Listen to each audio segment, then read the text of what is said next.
और एक बार आप सर सुन लेते हैं तो आप खुद ही गुनगुनाने लगते हैं और उसमें भी मैंने सुना सर, मैंने कल ही सुना इस गीत को, और उसमें मुझे ये बिल्कुल ये गीत बिल्कुल दर्शाता है कि जो विविधताओं की हम बात कर रहे हैं कि भारत विविधताओं के बाद में भी जो एकता का प्रतीक है, उसमें जो लिरिक्स लिखी गई हैं बाकायदा इस चीज का बखूबी ध्यान दिया गया है। बिल्कुल। हाँ। और ये बात आप देखेंगे कि जब उसका कोरस या प्ले किया जाता है तो 54 डांस फॉर्म्स थी कर्तव्य पथ पे कल आपके सामने, तो सब एक साथ कोरस में डांस करते हैं, प्ले करते हैं। हाँ। और उसमें 3-4 अंतरा है।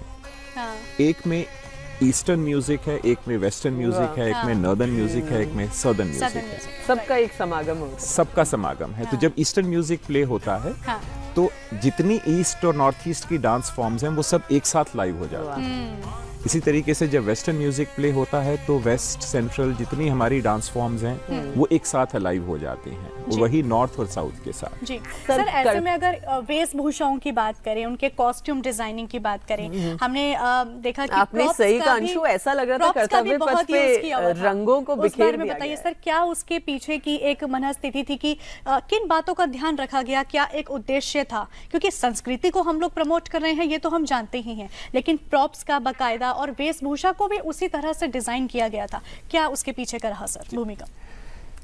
ये काम कभी भी सेंट्रलाइज तरीके से नहीं हो सकता। हाँ, जाहिर है। हमारी पहचान, हमारी विरासत और उसकी डाइवर्सिटी है।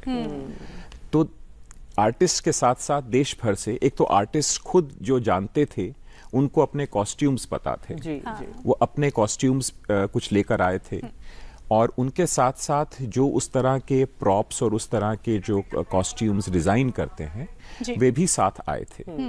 और हमारे यहाँ पे आप ही के बगल में मंडी हाउस में जो नेशनल स्कूल ऑफ ड्रामा है वहाँ पे वो कॉस्ट्यूम बनाए गए। हाँ। और सारी कोरियोग्राफी और उसकी सारी प्लानिंग जो है वो संगीत नाटक एकेडमी और उनके कोरियोग्राफर्स ने की।